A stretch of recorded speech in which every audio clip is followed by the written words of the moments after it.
I'm Robert Estrin, and this is LivingPianos.com with one of the great American piano manufacturers of all time, a Knabe grand piano built in 1921 when there were still hundreds of piano companies manufacturing pianos in the United States, and Knabe, along with Steinway, Mason Hamlin, and very few other companies, were revered as the finest pianos in the country.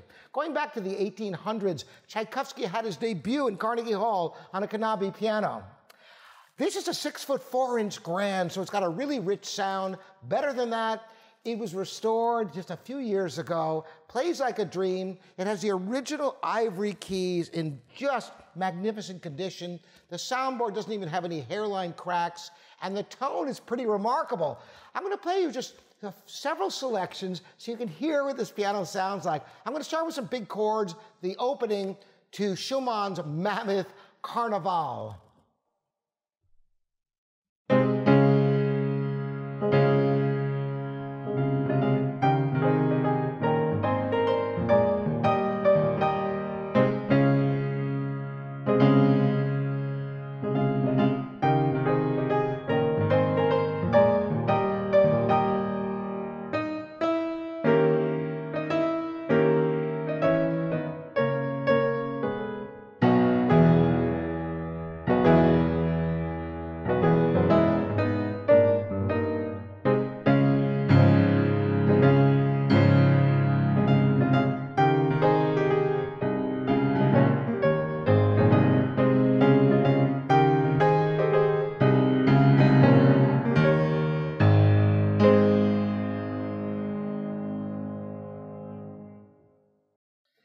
Now, you may wonder why people invest so much money in hand-built American pianos, and it's because of the range of tone. I didn't temper my volume at all. I just let loose on this piano, and yet it never gets harsh or ugly, even with a tremendous amount of volume played on the instrument.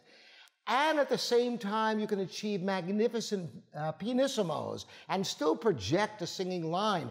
This is what great pianos are all about. I'm going to go on and just play something that shows you the clarity of the tone, the evenness of the action, which, by the way, is on the lighter side. It's a pleasure. It's inviting to play. In fact, we battle all the time pianos that come in and are kind of stiff and heavy and do all kinds of work in order to get the actions to feel like this. Where this one came in really close, we did a tremendous amount of voicing to get the tone even and warm throughout. Listen to the Bach's first Invention in C major.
So that's a little bit of Baroque music for you with the clarity of the counterpoint.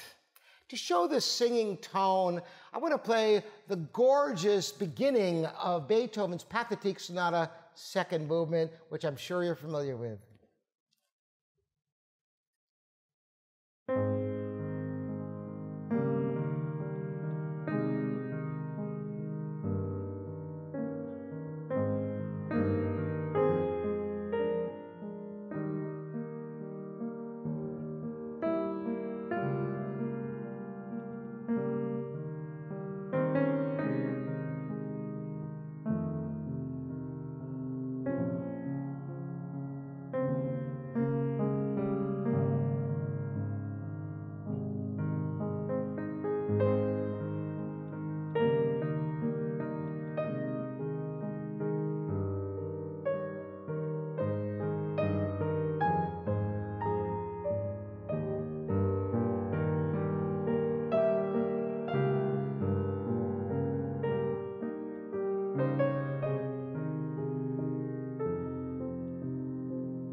Do you hear that warmth?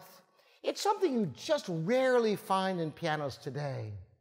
It was a glorious time of American piano manufacturing. The quality, the passion for the piano in the country was a different era. The piano reigned supreme, and Knabe was at the top of the pack, along with just a handful of piano companies. I hope you've enjoyed this piano. Again, I'm Robert Estrin. This is livingpianos.com, your online piano resource. Thanks so much for joining me.